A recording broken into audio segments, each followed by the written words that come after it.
Welcome to Surrender School.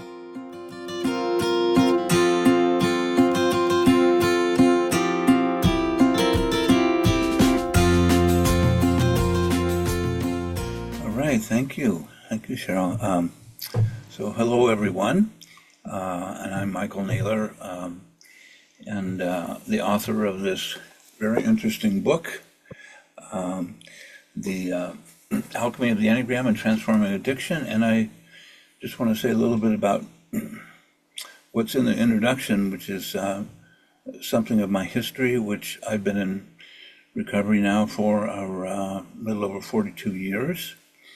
And along the way, I've worked as a therapist and an Enneagram teacher, and worked in very closely with men in a rehab for almost 20 years. And through the course of those 20 years, collected a lot of different stories, both from being on the road teaching in different parts of the country and through my work with men individually, and have been involved in men's work, running groups for about 10 years. So one of the reasons this is highlighted as helping men recover is primarily because a lot of the stories come from men's lives, but all of the content really relates to both men and women.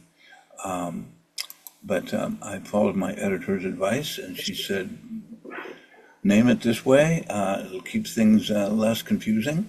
So that said, I've been on this journey a long time, and have got to make a lot of extraordinary errors along the way. And, after resurrecting from an error, sometimes there would come a clarity or a lesson, or just encouragement that, this path is challenging and difficult, regardless of what you feel addicted to, tied to, whether it's food, whether it's other substances, alcohol, activities, gambling, sex, shopping, whatever.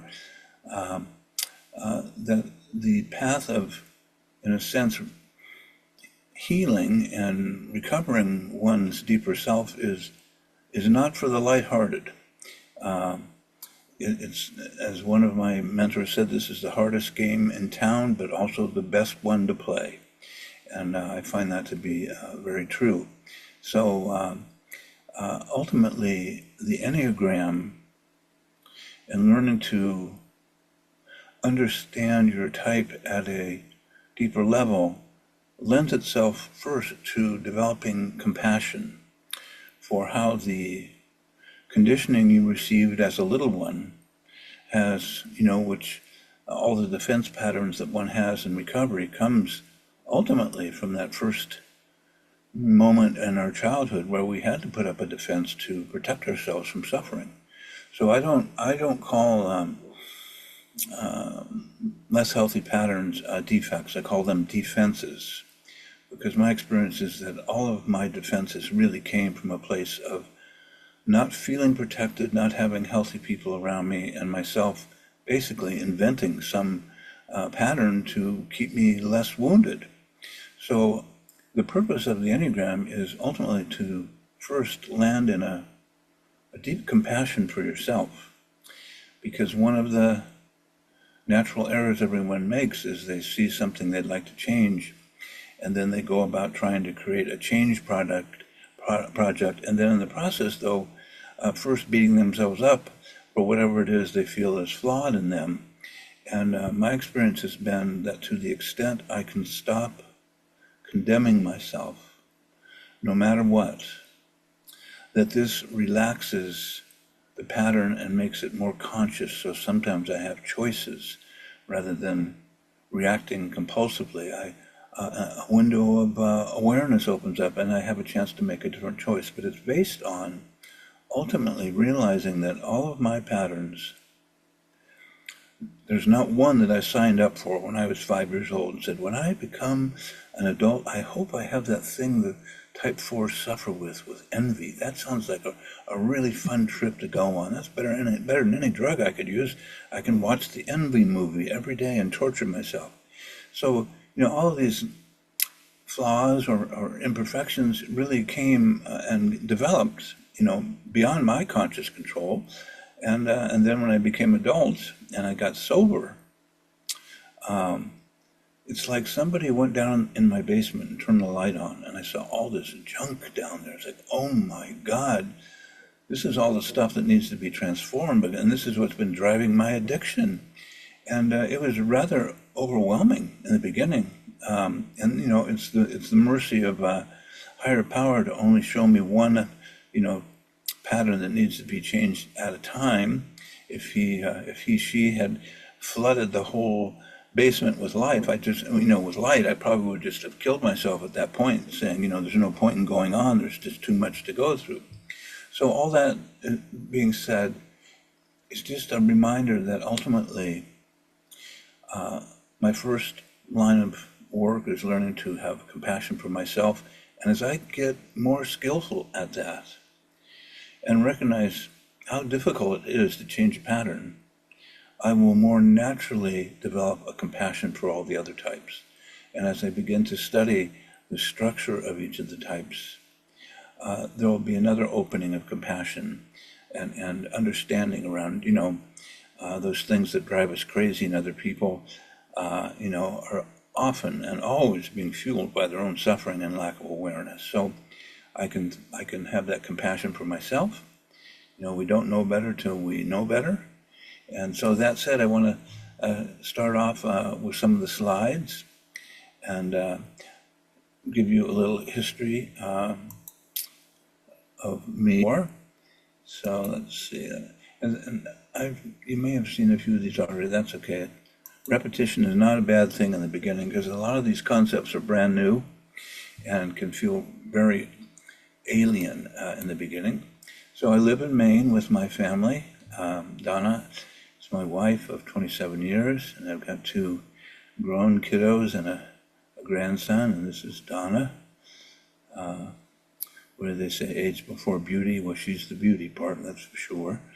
And then this is my daughter Chloe with Donna, and of course my faithful dog Pema, and then Felix, who's now 5, my grandson, who's just the apple of my eye, and he's just a deep, loving, sweet, funny, crazy kid. And then there's this rule for the road: the only way out of our mess is through. I don't know why I have this cartoon next to it. It may not even be a good one to say, oh, he died last Friday. Thank God he wasn't beaten. Don't worry, he went over easy. He's now on the sunny side. He's definitely in a better plate.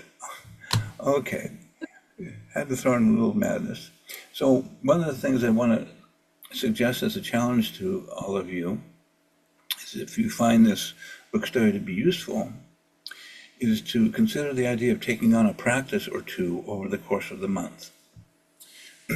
And so I just want to suggest 2 things to think about. So I sent you a handout that has all the fears of each of the types. And if you know your type, your first homework assignment would be to notice, for instance, I'm a type 4, and one of my basic fears is the fear of being insignificant. And that can get triggered quite easily. Slight wisp of wind, and there's that fear triggered, or that wound. And so my challenge to you would be, if you're interested, is at the end of the day to think back over your day and notice how often your basic fear got triggered. And I'll explain more what that is, but you'll see in the handouts as we go forward what I'm talking about. The other thing that I would encourage you to try is taking on some kind of meditation practice for 5 minutes a day, where you sit and follow your breath, or you have a particular practice you do, and that you try to stay true to it for a month and then report back on how that went for you. Now, some people, I've been in recovery a long time, and I can't tell you how many people skip over the 11th step when it comes to meditation. It's like, I'll do the prayer part, but the meditation part, I'm not so hot about that. The reason meditation can be so important is it will start to help you develop eyes to see yourself in action, to feel yourself in action, to develop what we often call the internal observer. And the more that gets developed, the more you can utilize this thing called the Enneagram. So, let's see, wisdom teaching about waking up. When we are able to notice what we are doing now, to experience our current state completely and without judgment, the old patterns will begin to fall away. So this is very different than some people would call it a counterintuitive process, that if I learn to observe myself without judging myself, that these patterns that drive me crazy will start to soften and lose their compulsive capacity over me. So some people, when they hear that, they go, that I want to do something. I want to grab that pattern and throw it to the ground or paste it to the wall. So I always say, well, give that a try. And when you get tired of it, then let's give this a try. See if learning to observe yourself without beating yourself up, without judging yourself, just like an investigative journalist. Let's go study Michael's patterns today. I know if we just take 10 minutes, we'll see a lot of wild stuff that flows through him. So it's an invitation to consider, when you try to observe yourself, when you notice that you're beating yourself up, don't beat yourself up for beating yourself up. If you notice, oh, there's just the habit, I just beat myself up, just notice it. Oh, there's the pattern. Okay, nothing to be done. I'll bring some compassion to myself. I'll remember that I didn't create this pattern. So awareness is like the sun. When it shines on things, they are transformed. So all of this work is around learning to develop better and better attention for observing my emotions, my thoughts, the state of my body, the state of my energetic flow internally. It's all around developing better attention.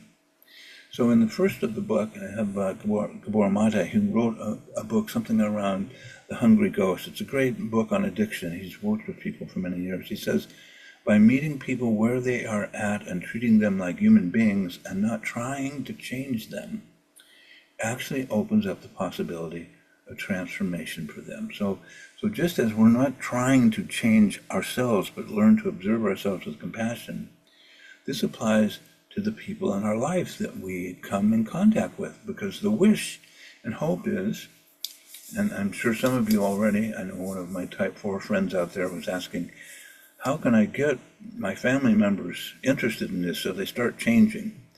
And that's the wish that we all have. And as my teacher will remind me many times, Michael, your hands are full with yourself.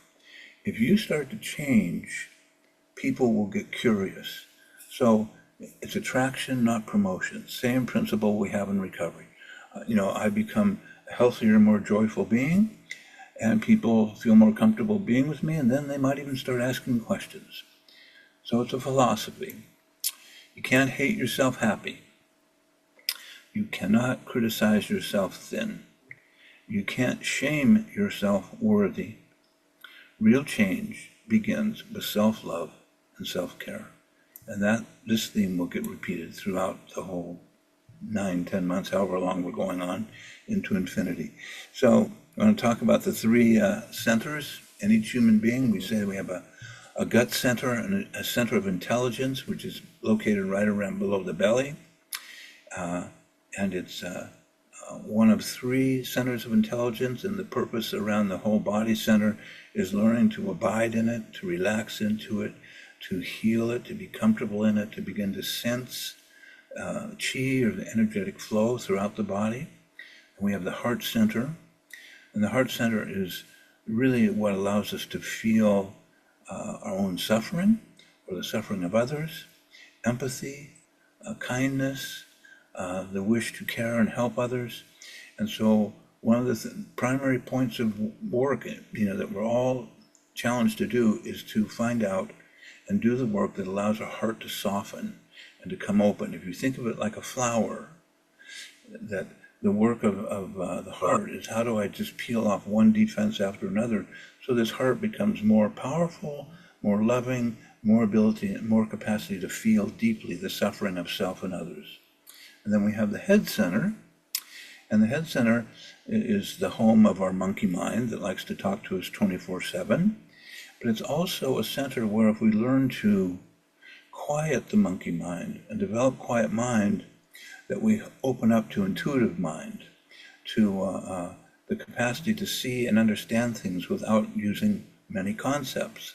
So a quiet mind, Eckhart Tolle, who's done a lot of work on quiet mind, has written a book called Stillness Speaks. What does that mean? That means that the more your head center and all of its associations begin to quiet and lay down, that it opens up another intuitive way of seeing, engaging, and understanding things much more quickly on an intuitive level. So part of the encouragement around developing a meditation practice, which in the beginning is not easy, is that over time, if you are persistent, that your head center will actually become like a still lake. Whenever you need quiet in the head center, you can drop into it. And this doesn't happen quickly, but it's kind of like if you were considering today, I want to learn to do a marathon and, do it within, just 30 minutes, right? 30 minutes, no, 2 hours and 30 minutes. You want to figure you have a lot of long, slow, steady practice to develop that muscle. So it's the same way with meditation. So a little history, which you'll find in chapter 1 of the book, is this symbol of the Enneagram dates back at least to 2500 BC.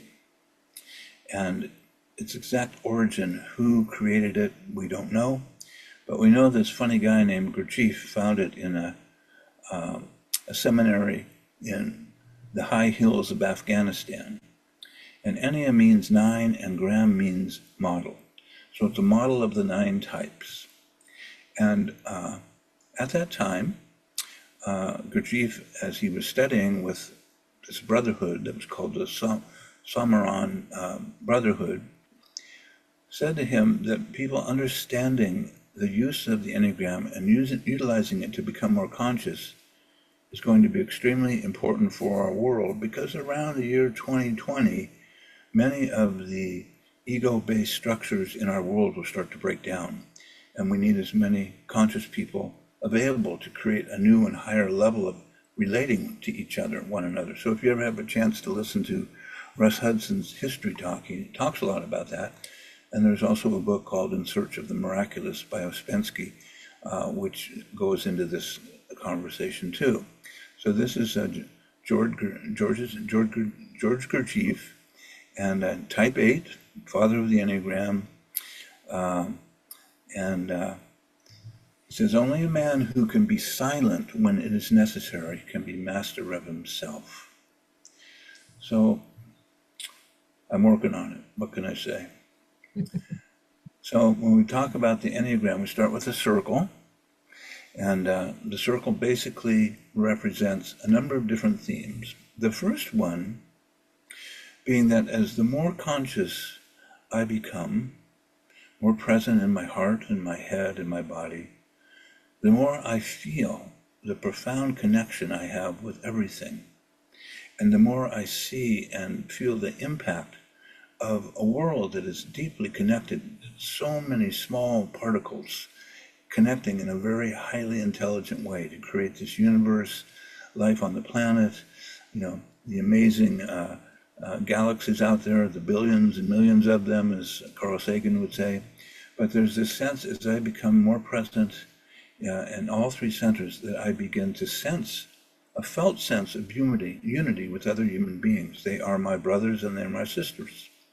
So conscious awareness, this represents when the light bulb goes on and we start to see ourselves more consciously.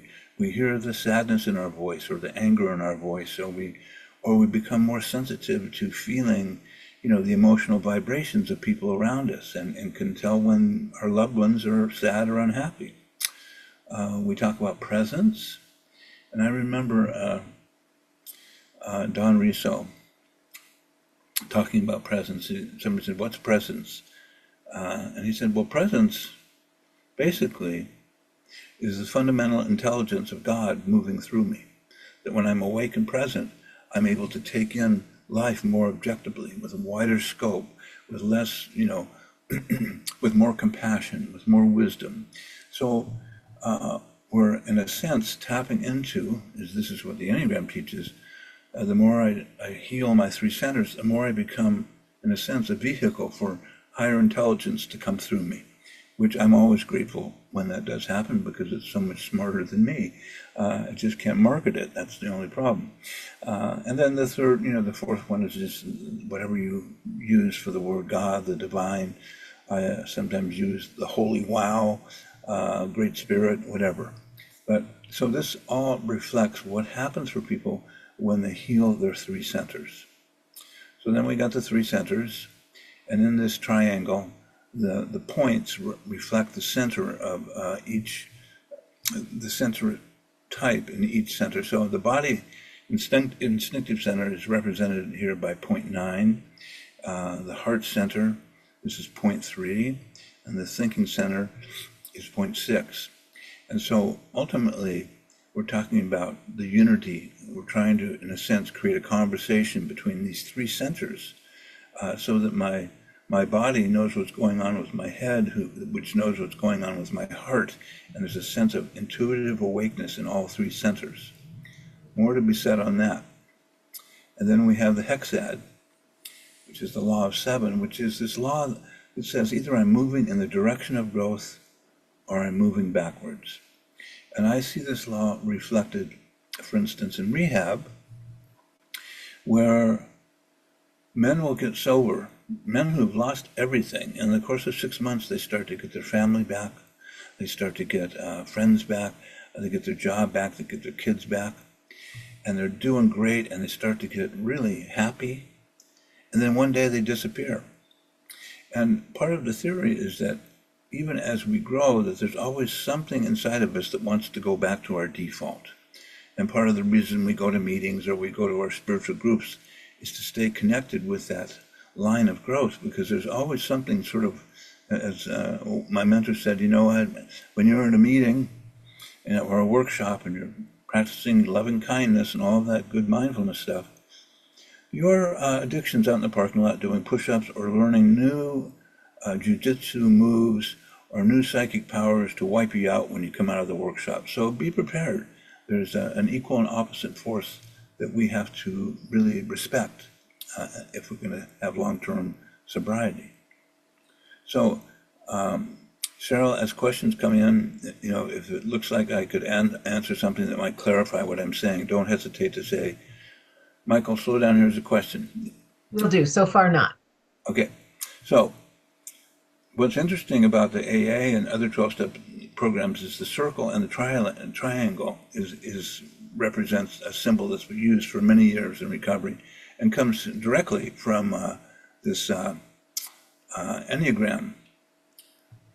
You can see right here, you have that triangle, the circle, and then this funny thing called the hexad. So there's some kind of relationship between the two, aside from being God-given gifts to heal your life. So let's just talk a little bit about the types. Type 1 is the merciful teacher, known for having a deep passion for doing things right and not making mistakes, and when they're really healthy, contributing to the well-being of others. They have a sharp eye on making sure things are done within a correct code of conduct. The type 2, the intuitive healer, has a deep passion for bringing healing to people's hearts, for being a vehicle for loving kindness to others. And when they're threatened or in danger and don't feel their own source of love and kindness, they tend to become helpaholics because they don't want to lose you. And this is where Al-Anon got its roots, as all the type 2s came together and said, oh my God, we keep trying to save these darn alcoholics. How do I learn to take care of myself? The type 3 we call the inspiring champion. And they have a real passion for developing their gifts and putting them out in the world and polishing what they've been given and really shining with what they've been, whatever their God-given gifts are. At the same time, when they're really healthy, they really want to help other people shine on too. When they get less healthy, filled with fear, etc., they then tend to become self-centered and filled with a bit of vanity.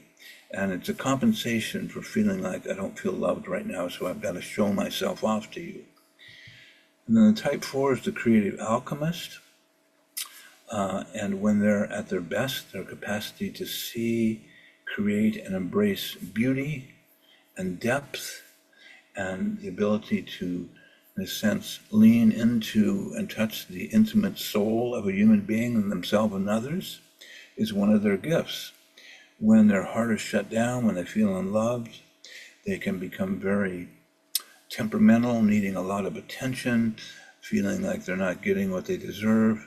So in each of the types, there's a healthy manifestation, and then the manifestation when their heart is broken or when they're really shut down and not feeling loved. So then we have type 5, the kind wizard.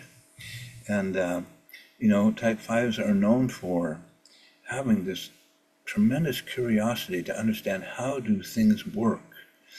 And just, it's like a passion to just find out, let's get to the bottom of everything.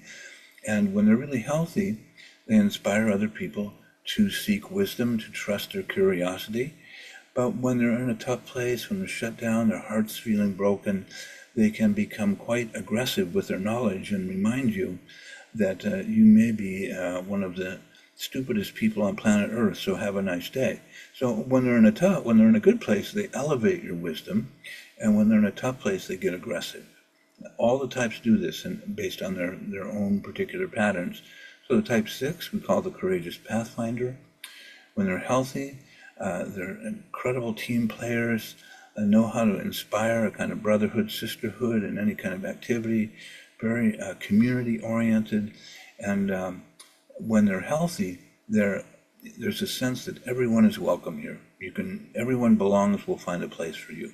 When they get less healthy, and when their heart is broken, they start to become possessed by worry, by feeling like you don't care for them, they start to get paranoid about people around them. And so they go from being this person who really inspires people to come together and join in a real trusting way, to reversing to the opposite of that, which is to create paranoia and mistrust. And then the type 7 we call the joyful visionary. And the joyful visionary is the one who has this natural capacity for just noticing what is wonderful and amazing about being a human being on planet Earth. We say that they live in the waters of causeless joy. It's like, it's just another great day to just see, oh, there must be 100 things I could do today that would be fun to do. And when they're healthy, they spread a sense of joy and hope and inspiration to really create in people a kind of visionary awareness of just the gift that we've all been given for being alive. When they're less healthy and not feeling their heart centered, what comes up is this sense that there isn't enough to go around.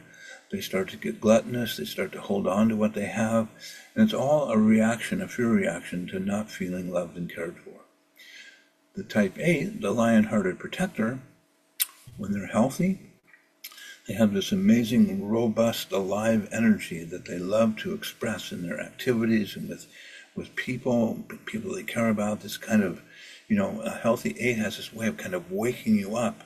If you've had an 8 in your life, it's like their charge that they bring with them, it's like getting zapped by this energetic flow, and you're like waking up and going, whoa, I didn't realize I could be this awake and alive. And type 8s inspire aliveness and courage, and because they have a natural capacity for feeling and being confident, they inspire others who are scared to come forward when they're healthy. When they're less healthy, the reverse occurs. They start to not trust people. They lose contact with their magnanimous heart, and it starts to feel like anybody could be an enemy. And then it gets worse.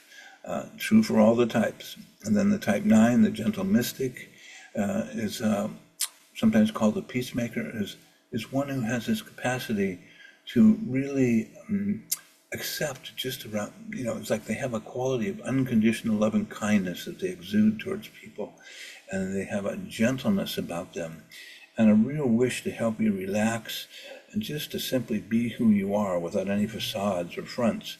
And when they're healthy, they inspire people to recognize how each one of us is much more related to each other than what makes us separate or different.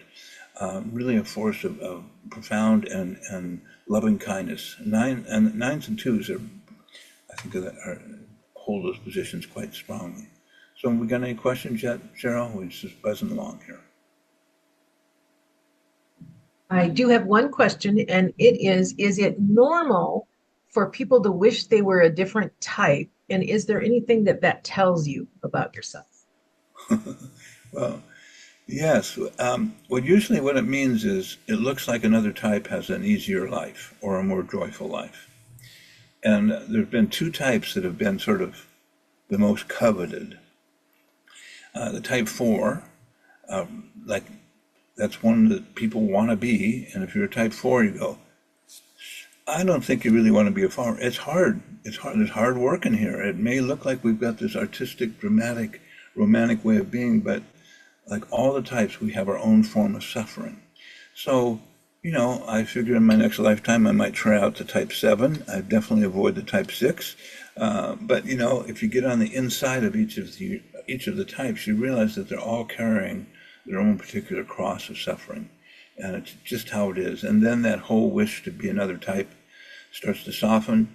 And as a type 4, sometimes it's been so much hard work to finally get balanced. Now there's a part of me that says I wish I didn't have to work so hard, but I do, and there's gifts from it also. So Awesome. So Cheryl, ask 1 second, and I'm going to ask one more question here. Could you cover the negative side of 9 or the downside of 9? Because yes, we didn't hear that. If yes, you'll do okay. that. Downside of 9 is that when I'm healthy as a 9, I'm very engaged and involved and connected with people. It might be in a quiet, steady form, but when I'm disconnected, when I'm feeling scared or afraid, I start to accommodate people and just go along with them, whether I agree with them or not. And people start to feel like I'm not really here. It's like who are you in there? You're smiling and you're doing all those things. We say in recovery, how are you doing? I'm fine. Well, what does that mean? I'm effed up, insecure, neurotic, and emotional. But in the short term, it sounds like, oh, I'm okay. And so they'll start to kind of really go underground with who they are. So that's one of the downsides. Excellent. So Cheryl S., I've just asked you to unmute. If you will go ahead and unmute and ask your question, that would be great. Yeah. Yeah. Hi. Thank you so much Yes. for this workshop here, Mr. Naylor. Thank you so much. My question is, so do I look for, like, I guess, especially in romantic relationships, types that are the same or similar, like the 2 and the 9, where I fit, or do I look for opposites sort of get along better, if I'm making sense? Yes. Well, this is the $1,000,000 question, and the $1,000,000 answer is find somebody who's healthy. Type won't make a difference if the two of you are healthy. So there's no magic blending. If people aren't healthy, then here comes hell. But if they're healthy and working on, becoming more conscious, everything is workable. So Yeah, yeah. thank you. So Michael, I get this question a lot, and it actually was just asked here too. Can an intense life experience, like that blows your life up, change your Enneagram type? Does your type change? Well, the classic answer is no. What becomes available, if you have a life-changing event, is that there's a capacity to use that to transform yourself to higher and higher levels of health in your type. And as you do that, as you become healthier, heart is healed, you've done the grieving, you've done the inner work, then you also start to draw on the capacities of other types, but you don't become them. You're still that fundamental sort of psychic structure you developed as a little boy or little girl, but you now have more versatility as you become healthier. Awesome. Okay. One more question here. I'm not quite sure what it means, but I'll read it to you and see if you can. What's the first step for an unhealthy 4 to relate to an unhealthy 8? Well, I would run for the hills. That's all. Well, so an unhealthy 4, unhealthy 8. Ultimately, the first thing I have to do is start working on my particular unhealthiness. As I start to transform, I may discover that this has an effect on the type 8 and that they actually get a little bit healthier because of my work on myself. So that, that's one that we may need to put in the parking lot to go fuller on it. But,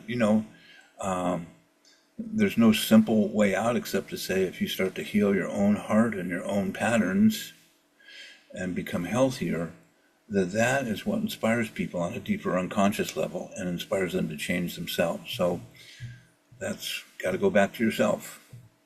Okay, so one more question, and this is people that had an abusive or neglectful childhood, the impact of that on their growth in this. Well, what I always say about that is that the trauma that we experience as little ones, whatever degree that we experienced it, that in a sense forces us to develop more of the defensive patterns of my type. So it just means I'm going to have, more work to do around relaxing my defense patterns so that my heart can come forward. But on another level, it means that I had to really contract and tighten and hide myself and defend myself, usually in the style of the type that I am. So whatever are the patterns of the type that we all find irritating, all of those are reflections of patterns we had to take on to keep people away from harming us, right? Because they're usually off-putting, pushing away, deceiving so you don't see me, all in service of protecting that little child heart of mine. So it just means, what's interesting is most people don't get on the spiritual path quite as quickly as those who have gone through suffering and can feel that suffering and know, I got to do something about this because I can't live with it. So it's both a gift and a curse if you've gone through some, trauma and stuff. So I'm going to ask again, there's a lot of questions on this. If I show up, basically, I take a couple tests and I show up as different types in the tests. Yeah, so I would just say if that's happening, you need to sit down and see what are the 2 or 3 types that are showing up most often and really do some reading on them to find out what's true for me, because we have affiliations with all of the types. I'm a type 4, but I've got bits of 1 through 8, 9, that are there. But if I start to look at and understand my deeper patterns, I start to see where, yes, I have affinities with all the types, but I've got one core type that I go to under stress.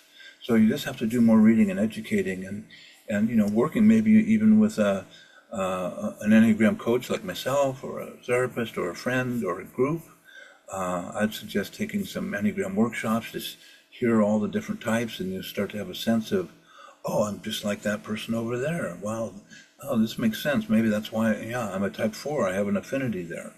I do a lot of that work, and Enneagram coaches do. Okay, I think that's it. Yeah. Thank you. And the other thing I'd just say is that when you discover your type and you do some deeper looking at it, you're going to find that understanding the type is the start for hoping to transform some of the patterns that cause you suffering. Because the first goal really is, how do I go about learning to disconnect from unnecessary suffering, repetitious suffering that just seems to come out of me by habit. It's like we say in the Enneagram work, your pet robot is your type pattern, just spinning the same story every day. And that often takes a guide or guides or support people, therapists, coaches, whatever, because those patterns in the beginning are so quick and fast that unless we have other people who see it and spot it for us, we may not even get the stuff we're doing that really bothers people. So just to remember that, it's just like an AA. We don't get sober by ourselves. It's a group that pulls us through. It's always a group process and a helping hand from someone else. So there was a question that just came in that I think you just answered, but the question is, why do most people stay in their unhealthy stage level as opposed to getting healthy? Well, there's a couple answers. One is that sometimes people get comfortable with their unhealthy patterns. It's like an old friend. I can always count on it. I'm addicted to a certain kind of complaining, or I'm addicted to a certain kind of self-pity. it feels comfortable in an odd way, but I'm used to it. It's like a friend. And so part of me, it's like if I start to change, who will I be? People will go through some difficult times when they start to change, where they'll go, oh my God, I'm not in that habit anymore, and I don't know who I am. And they can start to feel shaky in the beginning. But as they get comfortable with it, they'll start to feel the joy that's involved in it. So there's that. And then the other is that, it takes a while to learn how to see my patterns and how they're impacting myself and others. And part of the work as I learn to meditate and quiet my mind or heal my heart from the grief I hadn't expressed and really land in my all three centers, I'll start to get more glimpses through this, what we call the observing self. I'll start to, suddenly start noticing, oh, that I just did that thing that my wife said has been driving her crazy, and I saw myself do it. Hallelujah. She must be telling the truth, right? So, if you've got good friends around you who care about you, you can use them to be reflections for you until you're able to do it yourself. Because the patterns are usually quick and fast, and they're in service of protecting my heart. So it's survival. And so learning to relax and see that pattern takes time. Awesome. Thank you. And Debbie, it looks like you had your hand up. You are unmuted, so you can go ahead. I'm sorry. I have, there was goodness, I've lost my place in your book, but there was one on an example of when you need to find a soulmate when you're in your certain type to hold your feet to the fire. And it was under the type, I think I'm a type 2. And I just wanted clarification about what would that look like for someone to hold my feet or hold our feet to the fire. Well, what comes to mind for me is like my wife is a type 2, right? And so one of the patterns for the type 2 is they can get attached to giving too much and coming across as the loving person all the time. And so part of, our agreement is when we see under stress, she might suddenly get kind and generous when underneath there may be anger or a need to say, hey, I don't like this treatment. Don't treat me that way. So for her to learn how to do that, her first response is to come across as the loving one, so you don't get mad at her. This is learned in early childhood. And so my work, because we have an agreement, is to say, I'm hearing underneath this some anger. Are you angry? And just planting a seed, noticing her tone of voice, saying, oh boy, your tone of voice, you sound like you're really hurt right now. What's going on?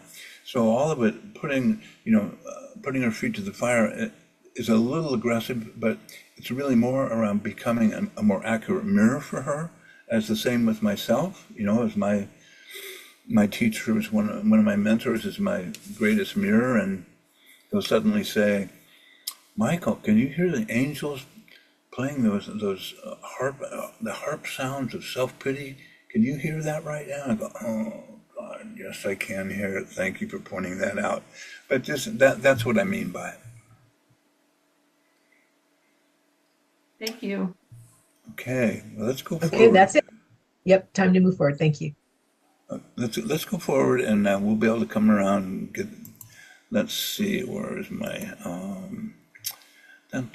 Okay, so we have 3 centers, 1 dominant type.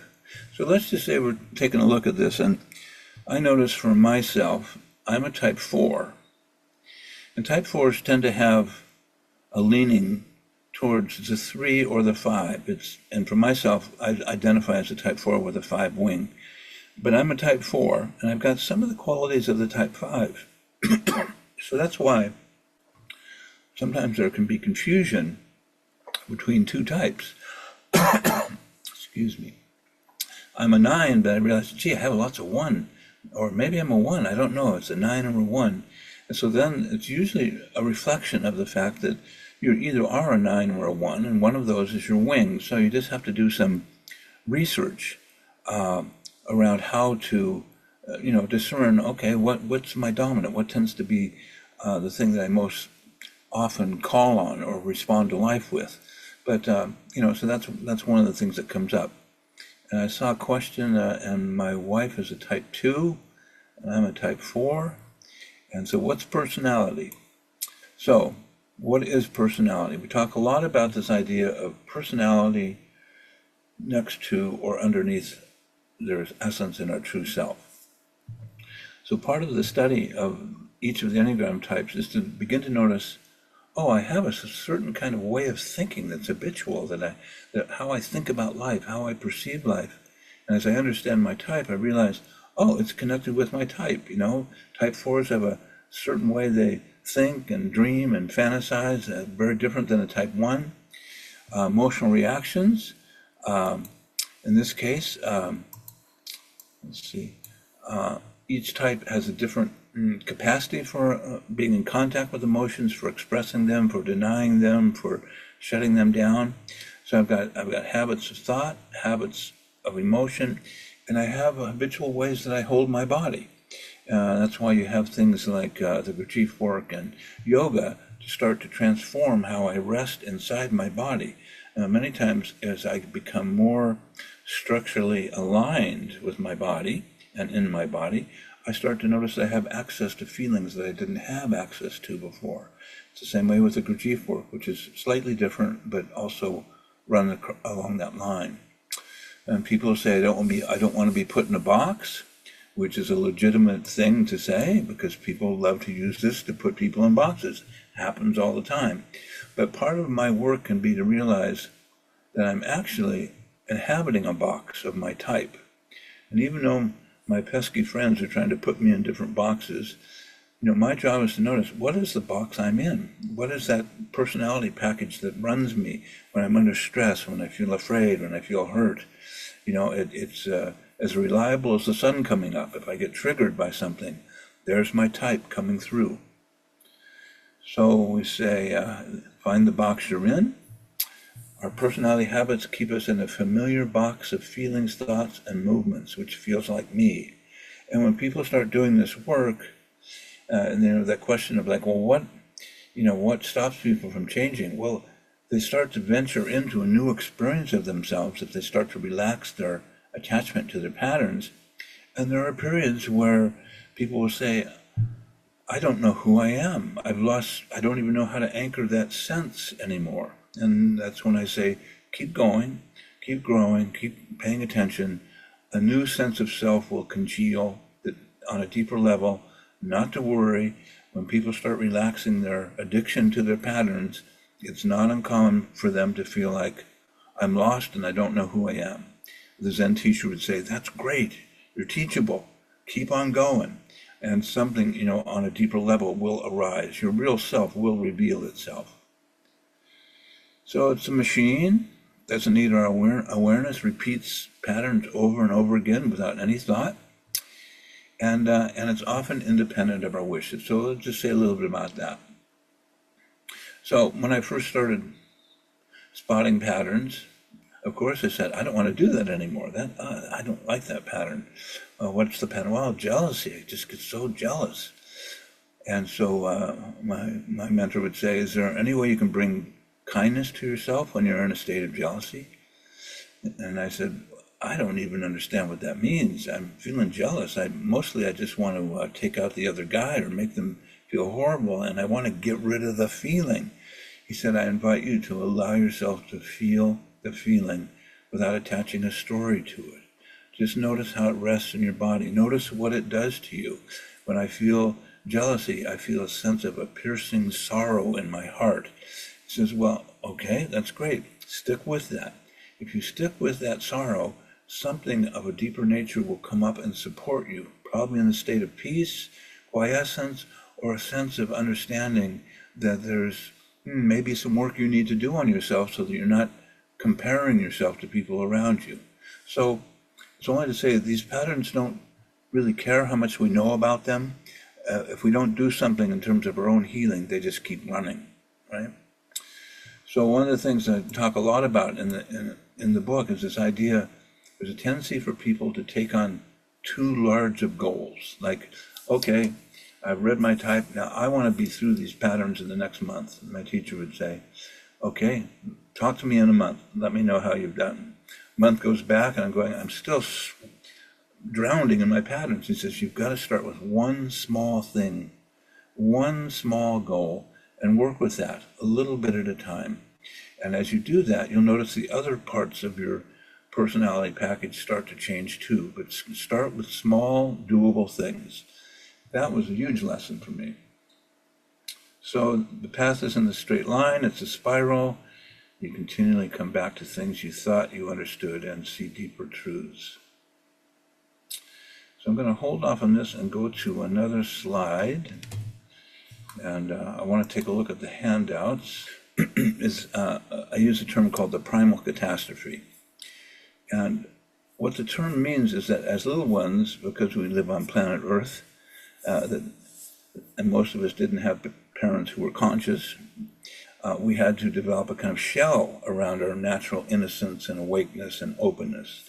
And in the Enneagram Institute, one of the things, the terms we came up with is this primal catastrophe.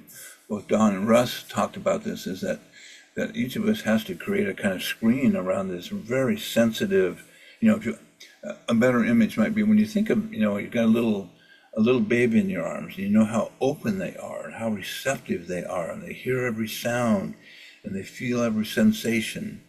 And as little ones, nobody grows up in a perfect environment. And at some point, they have to find a way to kind of numb down to tolerate the suffering that they're going through. So the theory is that we develop a shell, the shell of personality around this essence or this true nature. And sometimes that shell is thick because we've gone through a lot of trauma. Sometimes it's thinner, so we have less work to do to sort of get in contact with our essence. But ultimately, the road back has something to do with relaxing whatever that shell was. I think one of the things in 12 Steps I like is this idea that we're always peeling away the onion. There's layers and layers. And I know for myself, when I first came into recovery, as I look back on it, I feel like I had like 400 layers in front of me to protect myself, and I slowly but surely peeled them off through the help of and loving kindness of other people. So that said, to say that the essence loss creates a hole in the heart. And we hear about this in recovery and all different facets of it, this idea that you get clean from, or you stop using whatever the substance is, and there's this hole, this emptiness, like what do I do with this? And part of the work is realizing that hole really is the calling of spirit to really resurrect your true nature and your true self. And it basically says, okay, what do addictions do? Well, for me, they filled that hole temporarily, so I didn't feel it so much. Food did it, shopping did it, alcohol, other substances did it. But when I stopped using, all of a sudden I could feel that direct emptiness in myself. And so part of the work, as people, get sober, sometimes people get gifted with something called the pink cloud, whatever their path is. But shortly, within, I'd say, a year, they start to feel this emptiness. There's something missing here. And how do I feel this? What do I fill it with? The program, with the steps, with caring for people? But there's this, in a sense, it's almost like a black hole that calls our attention into ourselves. And ultimately, it has everything to do with transforming any kind of undigested suffering that we've gone through. So a lot of inner work. So I like this one. So essence retrieval, uncovering our true self. And you see layers of it. You've got the angry face or disgruntled, and underneath it's anger, and then underneath that is sadness, and then at the core of it is this innocent little boy, little girl that's, just really naturally attuned to loving kindness. It's kind of like watching, when I see my grandson Felix. He's 5 years old, and he's like this radiant star. He walks into the room, and he's just shining with curiosity and love and joy. And going, I was like that one time, maybe for only 10 minutes when I was a kid, but he's like, the doors are open for this little guy. And ultimately, there's this sense that at his core is this natural goodness and beauty that we all have, right? And so part of the focus here is certainly learning what is it that gets in the way of my essence expression. And as Jung said, there's no coming to consciousness without pain. People will do anything, no matter how absurd, in order to avoid facing their own soul. One does not become enlightened by imagining figures of light, but by making the darkness conscious. So let's see, I want to go to levels of health and go through that, because I know some people have seen this There's a several question times. from Melissa. So, Melissa, if you want to go ahead and ask a question. Okay. Hi, Michael. Just a quick question as a number 4 and going through the 4th step years later. I just was really working on it last week, and I noticed how the biggest gift was not what was on my resentment list, but was noticing I had shame about having resentments. It was a stumbling block for me to even get rigorously honest because I was actually a little too concerned with how my sponsor would think of me. When I just got honest about, of course, you got resentments against your dad or your husband or your this or that. And I thought that was so amazing. That was a gift, and it was painful. I cried my way through it. It was like, talk about a cracking. I felt like an egg that cracked open. It really was cool. Awesome. Here's my question about wings. As a 4, I think my wings available to me might be the 5 and the 3. Yeah. But I wonder if as we grow, what I wanted to achieve my way into being loved. So that sounds like a 3, right? Mm-hmm. As I'm older, I'm 58 now. I'm like, I love spending time away from humanity to dip into my soul. And that sounds like a 5. Like I get really restored by collective times and art projects and things like that. I just wonder if you had comments about the wings and do we. Well, yeah, that's a great question. Great question. So I, too, as a 4, in my earlier days, I was both introspective, but I played sports. That was my sort of doorway for feeling good. And then a time came when I really started to become even more deeply introspective and more 5-ish. And so I can go to both wings. Some people find that they utilize both wings. It depends on the situation. Other people find that they don't even hardly use either wing at all. So it's the theory is in the process of being clarified. No one really knows, and it's just up to you to really notice what's true for me. I think 4 of the 5 wing tends to be really love solitude and time alone, and so it sounds like that's what you're experiencing. When I'm happiest, I'm writing about my thoughts. That's when I'm feeling like I'm on another planet of joy. So thank you for helping me with that understanding. Thank you. Yeah, and it's awesome that you noticed that you had shame about your resentments and that you were able to feel that. That's awesome. So, okay. So let's look at the levels of health, and this can be quite confusing. So you see the Enneagram graphic up here, and if there were numbers, there'd be 9, 1, 2, 3, 4, 5, 6, 7, 8, and 9. So the theory is that each type has 9 levels of health, and so in some ways, if you think about, if I apply it to myself, depending on the state I'm in, if I'm in a more contracted anxious state, I become a different person in response to my suffering. And, I can notice that there actually are 9 different manifestations of me. And I tend to hang around one particular level. So let's just talk a little bit about the levels. And this is in the book too. The idea of the healthy range is when a human being has relaxed a lot of the shell of their suffering and have done a lot of inner work and healing so that their very best heartfelt self can come forward. And when people are at levels 1, 2, and 3, they tend to have a lot of compassion for themselves and others. They tend to naturally see their connection with other human beings and have a sense of affinity and affection for how hard people are trying. Often have a deep wish to help people rise and become their best self. This is all, regardless of the type, 1, 2, and 3, they all do it in a different way, but it's all this sense of life affirmation and realizing also, with great gratitude that I'm loving and kind because other people have been loving and kind to me. So there's a lot of gratitude and capacity to access my inherited gifts.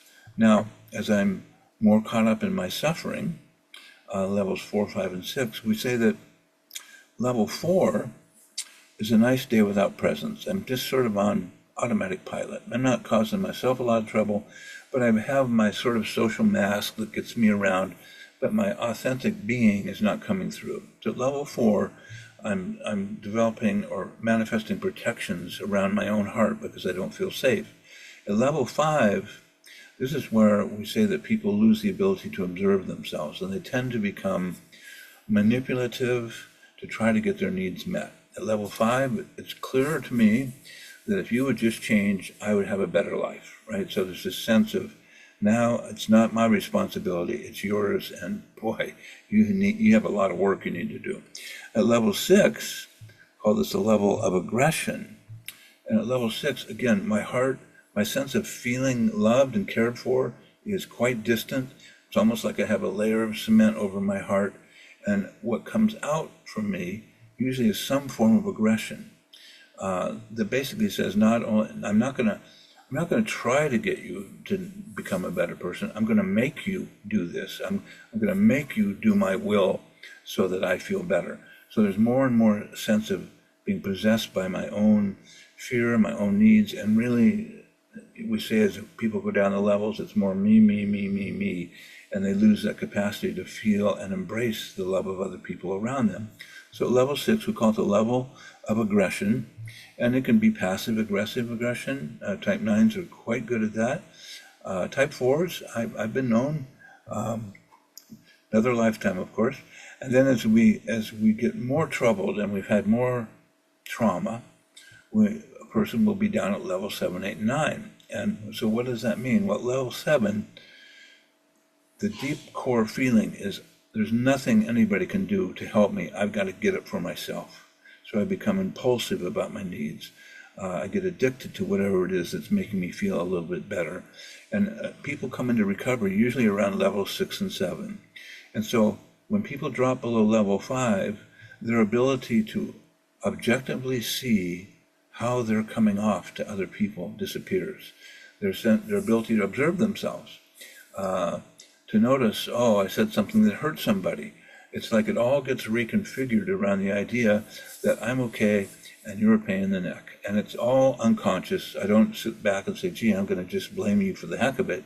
But at level 5 on down, because I'm so tight in my own heart, my safety feels so fragile, or my value is so fragile, that I just start reacting with the more negative capacities of my type, the defensive structures. So level 5 and 6, I'm on automatic pilot. I need people to be able to help me see myself. 7, 8, 9, no possible way to be objective. It's really mental illness. So if you think about, there are several, at level 7, 8, 9, this is where we talk about sometimes sociopathic people who, what you will notice about them is that they can do something that's really abhorrent and painful and causes suffering, but in their mind, they've done something kind for the person. I'm just delivering a service. Or there's a way that I lose contact with my heart, so my ability to experience my own conscience starts to disappear. I just don't have a reference for it. So I'm really layered. The layers of self-protection are pretty profound, and each type has a different way that they manifest this covering up their entire being. Type 8 might become murderous. A type 9 just, disappears into the woodwork. A type 1 becomes more aggressive with their self-righteousness. Type 2 gets vengeful when you don't treat them well. So level 7, 8, 9 mental illness, psychopathology is occurring. Now, most of us don't hang down there. Maybe we take a trip down there once in our life, and we most often tend to live around level 4 and 5. It was a little, as my mentor said, okay, Naylor, at least once a week you drop down to level 6. Let me know when that happens. Then I'll know you're paying attention. So anyway, so that said. So I do have a couple of questions, Michael, if you're okay with that. Yeah, all right. please. So, Janice, I think you have a question. You have your hand raised. Go ahead. Yep. Hi, thank you, Michael, for presenting this today. My Sure. question is about the ego. Mhm. In self-help, not self-help, but in therapies, the ego seems to have a different role. And some philosophies say you need to get rid of it completely. Some say you can't and you need some of it, otherwise you can't function on a day-to-day basis. I just wondered where we lie within this presentation about the role of the ego. Yeah, well, so I tend to go along with Richard Rohr, who's also an Enneagram teacher and a priest, and he says everything belongs. Everything is there to be utilized. So the ego, in some ways, I think of the ego as the structure that my soul uses to manifest and be a human being, right? So it's, there's certain folks that say you got to kill the ego, get rid of it. But the ego, in my opinion, tiny opinion that it is a part of the soul. They go together. They're not meant to be separated and annihilated. And that the ultimate, and this is just a philosophical structure, it's the idea that the more present I am to my ego patterns, the more choice I have around whether I manifest the essence and soul of myself or the ego structure, which is ultimately a kind of conditioned self-protective mechanism. But in our line of work, there's always the conversation of making friends with the ego, not getting rid of, and that the ego is fertilizer for the birth of the soul, for the deeper development of the soul. There's a Buddhist saying, what is it? No dirt, no growth. If you don't have that ego to work with, that is a source of maturing of the essence. So you're not trying to kill it. You're just trying to work with it and become more conscious of it. That's where I tend to reside. Thank you. That's really helpful. Yeah, you're welcome. Okay, so we've got about 15 minutes left. Oops. Let me see, I've got, Anna Say that is, again, Cheryl. yeah, we've got about 13 minutes left. So Anna has a question. I just wanted to give you a kind of a time frame here. Okay. I'll probably need 4 more hours, but that's okay. So Anna has a question. Can you go back just one slide between Sure. the healthy? Tell me when I'm there. That's a good one. After levels of health, you had a slide that kind of described each line. Yes. Thank you. Was it this one?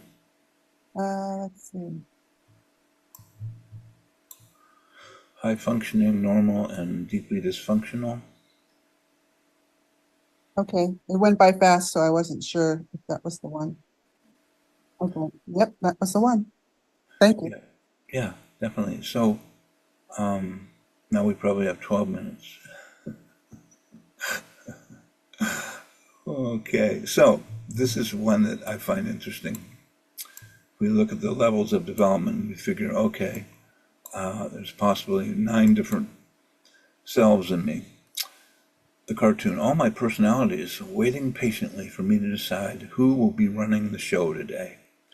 And that just resonates for me in terms of whatever my level of health is, right? There's a different one that manifests depending on how constricted I am or feeling depressed or caught in my patterns or whether I'm feeling open and magnanimous on a great day. So in this structure here, really trying to consider that we have kind of a default, a place where we sort of live. And I'm going to, in the handouts I sent you, on the back pages, back 9 pages, there is the healthy levels, there's a description of the type, then there's the average levels, and then they don't go into the dark side of the type. But there's something to begin to notice. What's true for me? Where do I live within the possibility of my type? And one exercise that people use sometimes is to first, study their type and get a sense of it. And then at the end of the day, to review the day and to try to remember when was I caught up in the patterns of my type? And when was I in a place where I was more open and less taken by my type's patterns without beating yourself up. Because the challenge is if I can start to notice without beating myself up, I start to see more and more because I'm not recoiling from the beat up that I'm giving myself, right? The more I develop a kind of generosity of spirit, like I'm going to study this guy, Michael. Whoa, look at those patterns. Those are interesting. Wonder what was going on with him. And so if there's a way I can be objective without being cruel to myself and, eviscerating myself, I'll start to see more and more of my patterns during the day. So the more I see them, the more I actually start to develop freedom around choosing something different. So the exercise can be, it's similar to what we do in 12 steps, but this is around a specific aim, which is I'm going to, at the end of the day, sort of go through my day, reimagine myself through the day, and notice when I got triggered, when I reacted, and when it was in line with my type's reactivity. How did that happen? Just notice when it happened without judgment, so that at the end of the day you review and you go, oh, well, today was a bad day. I only had 35 times when I reacted and I was just miserable, and so that was that day. And then the next day I may notice, oh, gee, the reactivity went down. And again, it's just to notice without judging it. If you start to do that, you'll actually start to anticipate triggers sometimes and not go down the rabbit hole of that reactive response. So something to try. So we have a center of gravity, and then, maybe I go to a workshop, maybe I don't. Let's go back up here. So one of the things that can happen, you go to a workshop, you feel better, you feel more expansive. You go to, let's say you go to a 12-step, summer retreat, and there's all this beauty and love in the air. And so your center of gravity goes up and you start feeling the very best of your type, loving heart, caring, compassionate. Then you come home and maybe you feel that way about your family for 2, 3, 4 days. And then all of a sudden, the family starts looking like it did just before you went to the retreat. You start getting grumpy about the dishes or people leaving things around the house or the way your partner talks to you. But when you first came home, you were open and expansive and you just loved them. So it's only to say that we're going to go up and down our levels of health. It doesn't help to beat ourselves up and just to notice, oh, I'm in a less healthy place today and I'm seeing everybody's flaws. So that's part of the work around how do I begin to notice where I'm at on a given day. As I'm realizing that I'm probably a 4 and not a 5, which is where I thought I was before. Mm-hmm. The problem with melancholy for me is that I have no energy, and the things you're describing require energy to pay attention, to do something different, that melancholy just, I become Right. like stuck. Yeah. So I can only share what helps me. And certainly your challenge is to find out what's true for you. But I notice if I'm sort of caught in that melancholy, it's like I could just sit on the couch and breathe for the rest of my life. And I realize, oh, I'm down the levels. I'm less healthy. So I take myself by the shoulder, and I walk myself to the car, and I get myself to the gym. And even though I'm saying I do not want to exercise, I don't want to do this, I start exercising. I get in my body. And that many times shifts my energy and shifts the mood. But so some people go swimming. I have a dear type 4 friend who every morning, 6 o'clock in the morning, she exercises because it knocks out the melancholy. Now the problem is if you don't have enough energy to do that, then you got to get a team of supporters who help you get up out of the chair and take you to the gym, because getting in the body is one of the things that snaps the trance.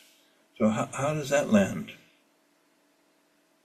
Well, that, yeah, I mean, that describes it really well. And often I can do that. And, it's more like I've trained my body to show up and eventually the rest of me will follow, Yes. That's That's the how, trick. yeah. Yes. But now that I do a lot of my meetings on Zoom, I'm not moving my body even to get there. So there's that. Well, and that's where I do much of my work on Zoom, and that kind of sloth melancholy thing can just start, can really take you over. So I have to work harder. I just have to make a commitment. I got to get to the gym or work out, for an hour, 5 times a week. If I want to stay healthy, that's what I need to do. And that means, but that's noticing at the end of a workday, I just want to kind of crawl in a hole and not do anything. And I have to resist that and say, okay, I know where this leads me. So maybe even get a couple friends to call you up and say, hey, let's go to the gym, or like, what do you do to work out? What kind of things do you do for exercise? Is that a question to me, or is Yes, that? yes, Oh, yes. aqua Zumba is what I'm doing lately, but Oh, that's cool. twice a Yeah, week. And yeah. but I live in two different places, one of which is pretty isolated, where I don't have that social, and then the other is more social. So yeah, so I'm right at that. After this afternoon, I'm going to go transition to my more social, but that Awesome. melancholy just kind of, let me just sit here for a few hours. Yeah. And then a few hours more, and then it's time for bed, right? Right, right, Yeah, right. yeah. So again, even having a friend who understands that pattern, or you explain it to him, can call you and say, how's melancholy treating you today? Well, I've built an underground tunnel and I'm hanging out down there right now. Well, come out for coffee or something, that gets you, because when that's so absorbing, when that melancholy hits, it just kind of like, it's like tar that sort of seeps over you, and then nothing seems very interesting. So I know that well. Yeah, thank you for describing it, because that helps me. But I want to ask this one question. So this person says they came from a dysfunctional family, and then they had a road accident, a car accident that caused them to be in a wheelchair. Oh, And okay. so the question is when there's a traumatic incident like that, like a serious traumatic incident that completely changes your life, how does that impact the way you show up in the Enneagram or the type or whatever? I mean, however you want to address that. Yeah, well, it really depends on a lot. I mean, that kind of trauma is just about as bad as it can get. And so then I'm faced with, what is the inner work I need to do so I don't become a victim of my own self-pity, or those kind of, natural human responses to horrible suffering is self-pity. It's not a bad thing. It's just it's a horrific situation. So depending on, if I was sitting in that spot, which I have been in less physical form, getting people around me to help me stay positive and moving in the direction of growth really became my job, because if I just tried to do it alone, I'd go down the tube. So there's this great movie called Friday Night Lights. It's a 5-year series. And the opening episode, the star quarterback has his a spinal injury, and he cannot move, and his whole career is gone. And this whole unfolding over the 5 years of Friday Night Lights is this guy learning to take more and more authority for his life and show up where he can. And he didn't isolate. He kept going and working with other folks who had the same thing. And so what it can be, the worst side of it is, if I'm a type 4, is I can drop down into melancholy, feel like I got gypped, you got a good deal, I didn't, and I can give up. And which is compelling and hard not to do, actually. Or I can realize I'm going to be a victim of my own negative type patterns. I better get some good influence in my life so that I'm not sucked down the hole each time. And it points to a principle, I think that's true in all of the healing circles, is that I'm only going to be as healthy as the company I keep.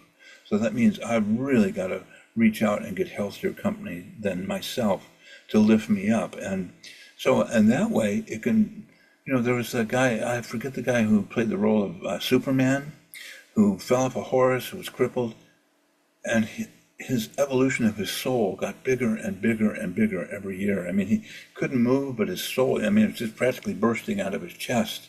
So it can go either way. That's what I'm suggesting. Thank you. Christopher Reeves is his name. Christopher Reeves, yes. So let's say the serenity prayer. Please stick around. And so the teaching part is over, but lots of questions, hopefully.